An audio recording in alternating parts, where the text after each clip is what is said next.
If you thought February 2022 was a great month for video game releases, you haven't seen anything yet. March is even stronger, as we've had to cut at least 6 games that would normally make the cut in Dossier. It's a great month, so start plotting your spending now, provided you have any cash left over after February. Platinum Games is known for its excellent melee combat, but it's failed in the past creating network-driven games. Its next attempt is Babylon's Fall. This hack-and-slash game as a service has inspiration to live on for years and years to come. And with its 4-weapon combat system, there should be enough depth for the long haul. It's only for PlayStation and PC right now, but if Platinum and Square Enix want it to live on, that's eventually going to have to change. The granddaddy of driving simulators returns for another lap around the track with Gran Turismo 7. While GT Sport was a spin-off that featured minimal advancements, this entry is pushing the boundaries, for a Gran Turismo game anyway. Featuring over 400 cars and over 90 different tracks, it has all the prerequisites, but its structure has been vastly altered. Now there's a home screen that takes you to new features like GT Cafe, and the Scape's photo mode has received a beefy upgrade. Revamped online play should help extend the game's life as well. Old standbys like GT Simulation and the legendary license tests have also returned to keep longtime players happy.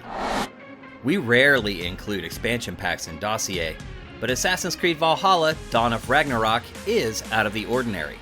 Selling for a whopping $40, it's not a part of Valhalla's Season Pass and must be purchased separately, but it's a massive expansion that in some years could pass as a full Assassin's Creed release. Ubisoft itself is calling it the most ambitious expansion in franchise history, and claims it will last players around 40 hours. If you're not already burnt out on the Viking life, it's definitely worth a look.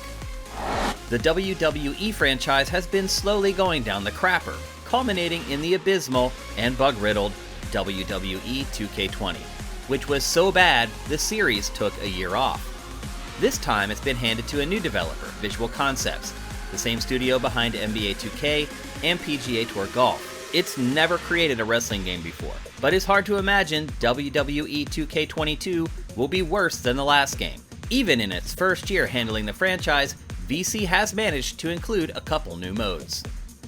We also try to keep remasters and remakes out of Dossier when we can, but Grand Theft Auto V is just too big to ignore. It's the best-selling standalone video game of all time, and it's finally coming to PlayStation 5 and Xbox Series consoles March 15th. It doesn't appear that there are many changes other than improved visuals, 3D audio, and haptic feedback, but that hasn't stopped people from buying it in the past. If you long for the days of old Zelda games, Nintendo hasn't exactly rolled out the red carpet the last handful of years. Enter Tunic. While not exactly a top-down frame-for-frame homage, this isometric action adventure includes a lot of the same hallmarks with a snazzy art style to match. It's only for Xbox and PC right now, but that will likely change in the near future.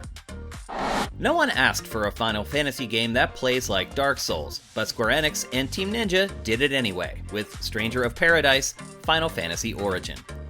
The latter has had success with a similar franchise called Nioh, so the pedigree and qualifying experience are definitely there.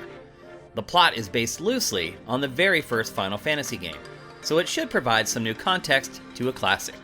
Are Final Fantasy fans willing to grind through a really challenging game? We'll soon find out, and a free demo was a good way to help fans figure it out. Shinji Mikami is a master of video game horror. He created the Resident Evil franchise before moving on to The Evil Within for Bethesda. He's rolling out another new IP with Ghostwire Tokyo, a horror-driven first-person magic caster where you must solve the mystery of why everyone in the city's Shibuya district has disappeared and been replaced with ghouls. It's a PlayStation console exclusive in the short term, and it will also be available for PC. Kirby hasn't exactly had first-class treatment from Nintendo over the years. His games have been relatively simple 2D platformers built by Nintendo's B teams in the past. But that all changes with Kirby and the Forgotten Land.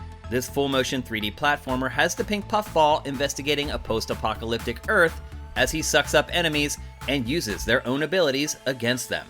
It's already had a significant viral moment with the adorable Carby making the rounds on social media, but with its drastic perspective switch, it might be best to wait for reviews before you buy. Borderlands 3 has been moderately successful both financially and with critics, but it's still a disappointment on both fronts for Take-Two. Perhaps the shooter RPG franchise has finally run out of steam, which should make this the perfect time for franchise spin-off Tiny Tina's Wonderlands. Set in the same universe and featuring the love her or hate her titular character, it shares the same first-person, loot-shooting gameplay its big brother is known for. It's not a massive departure, which may be a problem unless everyone loves Tina more than we expect. Thanks for watching our roundup of 10 games worth buying in March 2022. There are so many other games worth buying in the month, so keep your browser pointed to sifted.net and use our custom content feed to find your next favorite. If you like what we're doing, head to patreon.com/sifted and drop us a pledge. We'll see you next month.